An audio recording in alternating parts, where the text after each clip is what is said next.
तर याच्यामध्ये जे पारडी पोलीस स्टेशनला एक घरफोडीचा गुन्हा दाखल होता 5/2025. याच्यामध्ये फिर्यादी होते गौतम लिखीराम शर्मा यांच्याकडे ही घटना झाली होती. त्या घटनेमध्ये सोन्या चांदीचे दागिने आणि नगदी पैसे असा त्यांचा तो मुद्देमाल चोरीस गेला होता. जवळजवळ मला वाटते 1,73,000 काहीतरी नगदी होती आणि सोन्या चांदीचे दागिने होते, ज्याच्यामध्ये 27 किलो चांदी होती आणि 14-15 ग्रॅम काहीतरी सोन्याचे दागिने होते, 2 मंगळसूत्र. तर याच्यामध्ये आम्ही याच्या आधीच फुटेज वगैरे पाहिलं होतं आणि फुटेज पाहून एक आरोपी आम्हाला एक साधारणतः गुन्हा दाखल झाल्यानंतर लगेच निष्पन्न झाला होता, पण तो आरोपी घरी भेटत नव्हता. त्याच्यानंतर तो काल आरोपी आमच्या इथले जे अंमलदार आहे दीपक बावनकर, पारडीलाच राहणार आहे, त्यांना तो दिसला काल आणि त्यांनी त्याला ताब्यात घेतलं. त्या आरोपीचं नाव होतं गुरुप्रसाद उर्फ लकी सीताराम सनोडिया,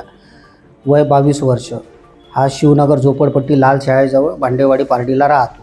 त्याला ताब्यात घेतलं.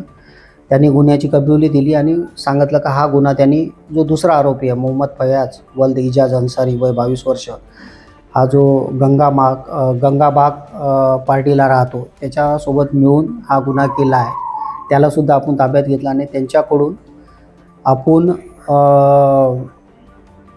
पिवळ्या म्हणजे सोन्याचे 2 पदक आणि 108 मणी असा तो 98,000 रुपयाचा मुद्देमाल आणि चांदी जवळजवळ जे आहे 67 तोळे किमती 46,900 रुपयाची चांदी, एक पोको कंपनीचा मोबाईल फोन आणि एक सॅमसंग कंपनीचा मोबाईल फोन असा एकूण 1,64,900 रुपयाचा मुद्देमाल आपण जप्त करून दोन्ही आरोपीची मेडिकल करून पुढील प्रक्रियेकरता आरोपींना पारडी पोलीस स्टेशनमध्ये दिला आहे. आता या दोन्ही आरोपीचा जुना रेकॉर्ड आहे.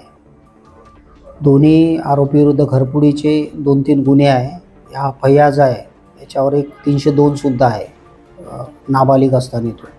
तर यांचा रेकॉर्ड आहे दोन्ही आरोपीचा. आता इतकी मोठी कॅश आपण त्याच्यामध्ये गेली आणि कॅश रिकवर घेत नाही. तो सांगतो जुआत हारलो. तर काय चेन मस्ती करणे, मेहनत करण्याची काही इच्छा नसणे आणि त्याच्यासाठीच हे सर्व प्रकार करतात.